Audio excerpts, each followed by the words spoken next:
Welcome to Madasaling Pinoy, your prayer partner. Holy Gospel today, Sunday, August 11th. Tayo po ngayon ay nasa ika-11 na linggo sa karaniwang panahon. Kaya naman sa pakikiisa sa simbahang Katolika sa buong mundo, itaas natin ang ating mga puso at sabay-sabay nating pakinggan at pagnilayan ang salita ng Diyos ngayong araw. Ang mabuting balita ng Panginoon ayon kay San Juan. Noong panahong iyon, nagbulong-bulungan ang mga Hudyo dahil sa sinabi ni Jesus, "Ako ang pagkaing bumaba mula sa langit."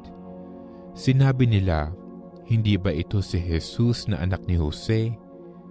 Kilala natin ang kanyang ama't ina.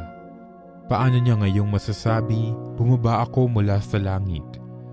Kaya't sinabi ni Jesus, "Huwag kayong magbulong-bulungan. Walang makalalapit sa akin malibang dalhin siya ng amang nagsugo sa akin.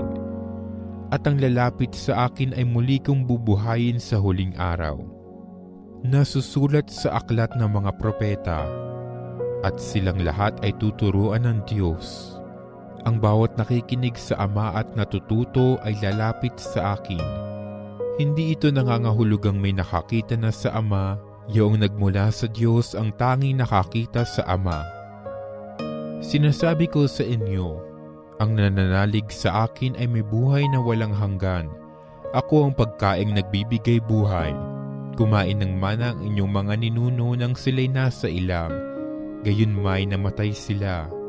Ngunit ang sinumang kumain ng pagkaing bumaba mula sa langit ay hindi mamamatay. Ako ang pagkaing nagbibigay buhay na bumaba mula sa langit. Mabubuhay magpakilanman ang sinumang kumain nito, at ang pagkaing ibibigay ko sa ikabubuhay ng sanlibutan ay ang aking laman." Ang mabuting balita ng Panginoon.